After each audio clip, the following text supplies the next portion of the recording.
అందరికీ నమస్కారం అండి. Welcome back to Ragalatha channel. నేను మీకు ఈ వీడియోలో 2026-27 సంవత్సరానికి సంబంధించి జీపీడీపీ ప్లాన్ అనేది చేయటానికి ముఖ్యంగా మనం ఏమేమి ఫండమెంటల్స్ పాటించాలనే దాని గురించి అయితే చెప్పాలనుకుంటున్నాను. ఎందుకంటే లాస్ట్ ఇయర్ జీపీడీపీకి ఈ ఇయర్ జీపీడీపీకి కొంచెం తేడాలు అయితే వచ్చాయి. ఆ తేడాలను మనం గమనించి ప్లాన్ అనేది చేసుకుంటేనే ప్లాన్ అప్రూవ్ అవుతుంది, లేదు అంటే ప్లాన్ రివర్ట్ అవుతుంది. సో దాని గురించి అయితే ముందుగా మనం ఏం చేయాలంటే, మనం ఏవైతే వర్క్స్ చేయాలనుకుంటున్నామో ఆ వర్క్స్ ఒక ఎక్సెల్ రూపంలో డ్రాఫ్ట్ అనేది తయారు చేసుకోవాలి. అయితే ముందుగా మనం గమనించాల్సింది ఏంటంటే, మనకి ఒక 100 మార్కులకి స్కోర్ అనేది ఉంటుంది. ఆ 100 మార్కుల్లో 85 మార్కులు మనం సంపాదించినట్లయితేనే, అంటే ప్లాన్ అప్రూవల్ ప్రాసెస్లో మనకి స్టెప్ వైజ్ మార్క్స్ అనేది ఇవ్వటం జరిగింది. ఆ మార్క్స్లో 85 మార్కులు మనం సంపాదించినట్లయితేనే మనకి ప్లాన్ అనేది అప్రూవల్కి అవుతుంది, లేదు అంటే రివర్ట్ అవుతుంది. అందులో ముఖ్యంగా మనకి గ్రామ సభ మీటింగ్ అనేది ఫెసిలిటేటర్ ఫీడ్బ్యాక్కి 2 మార్కులు ఇవ్వటం జరిగింది. అలాగే కమ్యూనిటీ పార్టిసిపేషన్, గ్రామ సభలో మనకి కమ్యూనిటీ పార్టిసిపేషన్కి 5 మార్కులు స్కోర్ ఇవ్వటం జరిగింది. అలాగే SC ST women specially old age groups మనకి జీపీడీపీలో ప్రాసెస్లో పార్టిసిపేషన్ చేస్తే దానికి 10 మార్క్స్, బాలసభ మహిళా సభ కండక్ట్ చేసి దానికి 5 మార్కులు. అలాగే మనకి ఓవరాల్గా ఫండ్స్ అలొకేషన్ అనేది థీమ్ సెలక్షన్ ఈ గ్రామ స్వరాజ్ పోర్టల్లో మనం చేస్తాం కదా, దానికి 5 మార్కులు ఇవ్వటం జరిగింది. ముందు నేను చెప్పినవన్నీ కూడా ఫెసిలిటేటర్ ఫీడ్బ్యాక్లో మనకి మార్క్స్ అనేవి అక్కడ మనం వేసిన ఫిగర్లకి మార్క్స్ వస్తాయి. గ్రామ సభ, బాలసభ, SC ST women participation, attendance అలా అనమాట. తర్వాత సంకల్పం తీసుకున్న దానికి పిఐ పోర్టల్ ద్వారా పంచాయతీ నిర్ణయ యాప్లో 5 మార్కులు. అలాగే ఈ గ్రామ స్వరాజ్లో పర్సంటేజ్ ఆఫ్ యాక్టివిటీస్ జీపీడీపీ సంకల్పం థీమ్ బట్టి దానికి 5 మార్కులు. అలాగే పంచాయతీ ప్రొఫైల్ అప్డేట్ చేస్తే దానికి 5 మార్కులు. అలాగే ప్లానింగ్ సెక్షన్లో OSR percentage, central finance commission percentage గ్రాంట్స్కి 10 మార్కులు. అలాగే sectoral balance health, education, infrastructure, social justice, water and sanitation ఇవన్నీ మనకి ఓన్ సోర్స్ రెవెన్యూ కొంత వస్తాయి. రెవెన్యూ కూడా దానికి ఒక 10 మార్క్స్. అలాగే ఫ్లాగ్షిప్ ప్రోగ్రామ్స్కి ఒక 10 మార్కులు. అదర్ డిపార్ట్మెంట్ స్కీమ్స్ అన్నీ ఉంటాయి కదా, వాటికి ఒక 10 మార్కులు.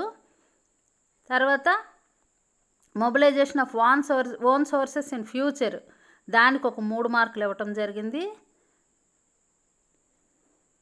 జీపీడీపీలో మనము యాక్టివిటీస్ పెడతాం కదా, ప్రపోజ్ చేసినటువంటి వర్క్స్ డిఫరెంట్ సోర్సెస్కి దానికి ఒక 10 మార్కులు ఇవ్వటం జరిగింది. అలాగే నో కాస్ట్ యాక్టివిటీస్ కూడా మనం విపిఆర్పి పెడతాం, వాటికి 5 మార్కులు. ఇలా మొత్తం 100 మార్కులకు మనకైతే ఒక ఫండమెంటల్ రూల్స్ లాగా ఇవ్వటం జరిగింది, క్వశ్చన్ పేపర్ లాగా. ఆ 100 మార్కుల్లో మనం 85 మార్కులు సంపాదిస్తేనే మన ప్లాన్ అనేది అప్రూవ్ అవుతుంది. అంటే మనం ఇక్కడ ఫండమెంటల్స్ అన్నీ పాటిస్తేనే మనకి ప్లాన్ అనేది అప్రూవ్ అవుతుంది. దానికోసం ముందుగా మనం ఏం చేస్తాము, గ్రామ సభ పెడతాము, అలాగే బాలసభ, మహిళా సభ పెడతాము. ఆ అటెండెన్స్ అనేది మనము ఫెసిలిటేటర్ ఫీడ్బ్యాక్లో ఎంటర్ చేస్తాము. అలాగే పిఐ స్కోర్ చూసుకుంటాము. స్కోర్ చూసుకొని మనకి ఏ స్కోర్ అయితే తక్కువ వచ్చిందో ఆ స్కోర్కి మనం ప్రయారిటీ ఇస్తూ థీమ్ అనేది సెలెక్ట్ చేసుకుంటాము. ఆ థీమ్ సెలెక్షన్ చేసిన బట్టి వర్క్స్ అనేవి మనం ఐడెంటిఫై చేస్తాము. ఐడెంటిఫై చేసిన తర్వాత మనం ప్లాన్ అనేది ఒక ఎక్సెల్ రూపంలో ప్రిపేర్ చేసుకుంటాము. ఆ ఎక్సెల్ రూపంలో ప్రిపేర్ చేసుకున్నప్పుడే మనం ఏ గ్రాంట్కి ఎంత ఇవ్వాలి అనేది ప్రయారిటీ వైజ్ మనం చెప్పుకోవాలి. అయితే ఈ సంవత్సరానికి సంబంధించి మనకి 16th ఫైనాన్స్ అనేది రావటం జరుగుతుంది. 15th ఫైనాన్స్ అనేది అయిపోయింది, ఇంకా రాదు. 16th ఫైనాన్స్ అనేది రావటం జరుగుతుంది. ఈ 16th ఫైనాన్స్ వచ్చేటప్పుడు మనకి ఇక్కడ మన లాగిన్లో అయితే చెక్ చేసుకున్నట్లయితే ఒకసారి చూడండి, మెనూకి వెళ్తారు. మెనూకి వెళ్ళిన తర్వాత ఇందులో మనకి ఫండ్స్ రిసోర్స్ ఎన్వలప్ అని ఉంటుంది, దాని దగ్గరికి వెళ్తాము. వెళ్ళిన తర్వాత ఇక్కడ మనకి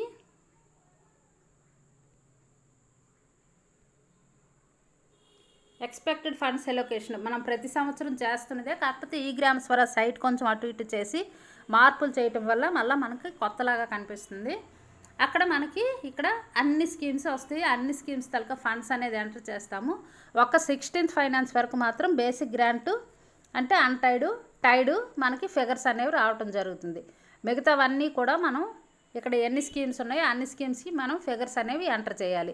ఎస్సీ ఎస్టీ జనరల్ అని ఉంటుంది. ఎస్సీ ఎస్టీ జనరల్కి ఫిగర్స్ ఎంటర్ చేస్తాము. అలాగే ఫైనల్గా ఓన్ సోర్స్ కూడా ఉంటుంది. ఓన్ సోర్స్ అంటే జనరల్ ఫండ్. ఇవన్నీ ఎక్స్పెక్టెడ్ ఫండ్స్ 2026-27 సంవత్సరానికి సంబంధించి ఎంత ఎక్స్పెక్టేషన్ ఫండ్ అనేది ఇక్కడ మనం ఎంటర్ చేసిన తర్వాత ప్లాన్ అప్రూవ్ అయిన తర్వాత మాత్రమే మనం ఖర్చు పెట్టాలి. అది మనం ప్రతి సంవత్సరం చేస్తున్న ప్రాసెస్. అయితే ఇప్పుడు 16th ఫైనాన్స్ వరకు వస్తే మనకి బేసిక్ బేసిక్ అంటే టైడు 2 రకాల ఫండ్స్ కూడా రావటం జరుగుతుంది. అయితే ఇదివరకు మనకు 15th వరకు అయితే బేసిక్ గ్రాంట్ అనేది 40%, టైడ్ గ్రాంట్ అనేది 60% వచ్చేది. కానీ 16th ఫైనాన్స్ వచ్చిన తర్వాత బేసిక్ 50%, టైడ్ 50%, అంటే టైడ్ 50 అన్టైడ్ 50% చొప్పున మనకి రావటం జరుగుతుంది. అయితే ఈ 50% టైడ్ గ్రాంట్లో మనం ఇదివరకు 15th ఫైనాన్స్ వరకు మనం ఏం చేసేవాళ్ళం అంటే టైడ్ గ్రాంట్ 60% వస్తే అందులో 30% శానిటేషన్కి, 30% వాటర్ సప్లైకి పెట్టేవాళ్ళం. కానీ మనకి 16th ఫైనాన్స్లో అలా కాకుండా మనకు వచ్చిన 50% టైడ్ గ్రాంట్లోంచి మనం దేనికి ఎంతైనా ప్రయారిటీ వైజ్ మన గ్రామ పంచాయతీలో ప్రాముఖ్యతను మనం సంతరించుకొని శానిటేషన్ అవసరము అనుకుంటే శానిటేషన్కి ఎక్కువ పెట్టవచ్చు, వాటర్ సప్లైకి అవసరం అనుకుంటే వాటర్ సప్లైకి ఎక్కువ పెట్టవచ్చు. ఓవరాల్గా 50% మనం దేనికైనా ఖర్చు పెట్టవచ్చు అన్నమాట.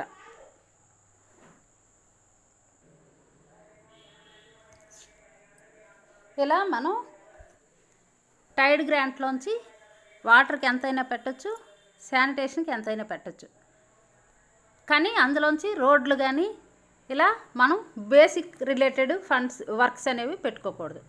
ఇంకా బేసిక్ గ్రాంట్కి వచ్చేటప్పటికి ఆ బేసిక్ గ్రాంట్లోంచి కూడా మనం వాటర్ శానిటేషన్ పెట్టుకోవచ్చు.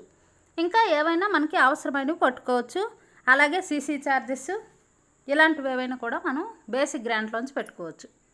అయితే ఇందులో మనం థీమ్ బేస్డ్ వర్క్స్ అనేవి బేసిక్లోంచి 25% వర్క్స్ అనేవి పెట్టాలి.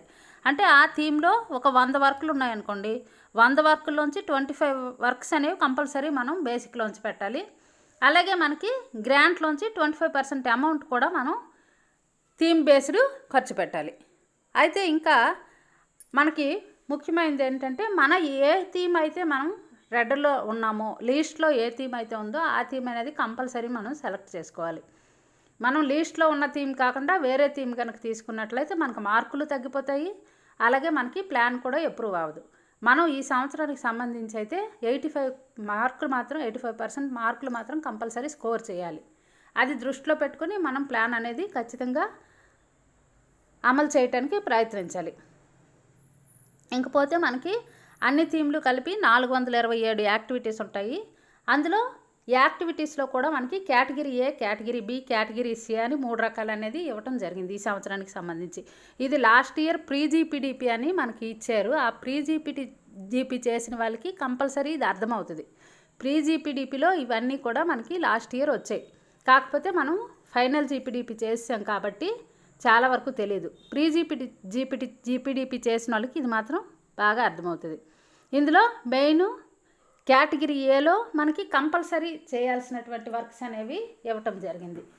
అందులోనే మనకి క్లాప్ మిత్ర జీతాలు, తర్వాత కంపల్సరీగా కొన్ని యాక్టివిటీస్ ఉంటాయి. వాటర్ సప్లై, అర్జెంటు, శానిటేషను ఇలాంటివన్నీ కంపల్సరీ చేయాలి. అందులో ఆ యాక్టివిటీస్ లిస్ట్ అనేది మీకు జిల్లా గ్రూపులు పెట్టడం జరుగుతుంది కదా, అందులోంచి ఒకసారి మీరు చెక్ చేసుకోండి. అలాగే కేటగిరీ బిలో అనేసి అంటే అంత ఇంపార్టెంట్ కాదు కానీ చెయ్యాలి, అలాంటివి వస్తాయి. ఇంకా కేటగిరీ సిలో ఆప్షనల్, అది చెయ్యొచ్చు చేయకపోయినా పర్వాలేదు అన్నవి, అంటే కన్స్ట్రక్షన్, ఇప్పుడు బిల్డింగ్స్ ఉంటాయి, అలాంటివి ఏవైనా ఉంటాయి అందులో. అయితే ఇప్పుడు మనం థీమ్ ఎంచుకొని అందులో మనం యాక్టివిటీస్ కేటగిరీ ఏలో నాటికి ప్రాధాన్యత కంపల్సరీ ఇవ్వాలి.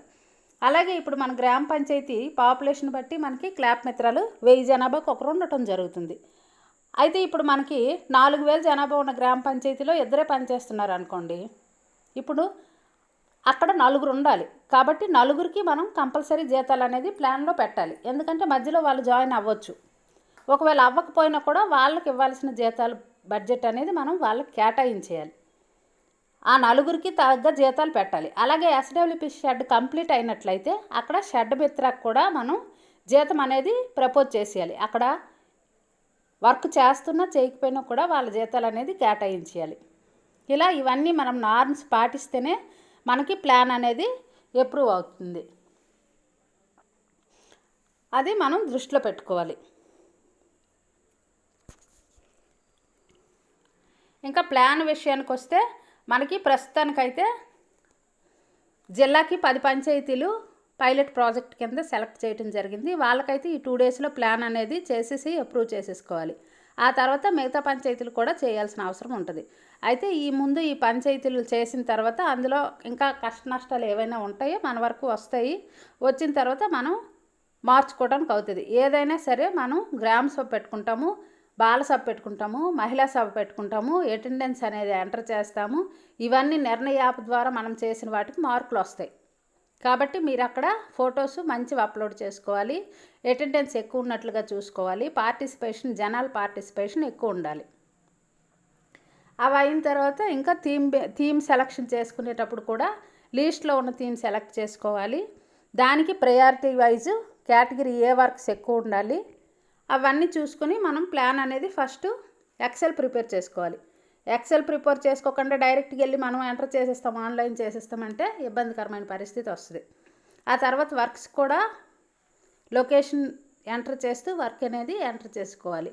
ఇవన్నీ గుర్తుపెట్టుకొని ప్లాన్ అనేది రెడీ చేసుకోండి. ఓకే అండి, థ్యాంక్ యూ ఫర్ వాచింగ్.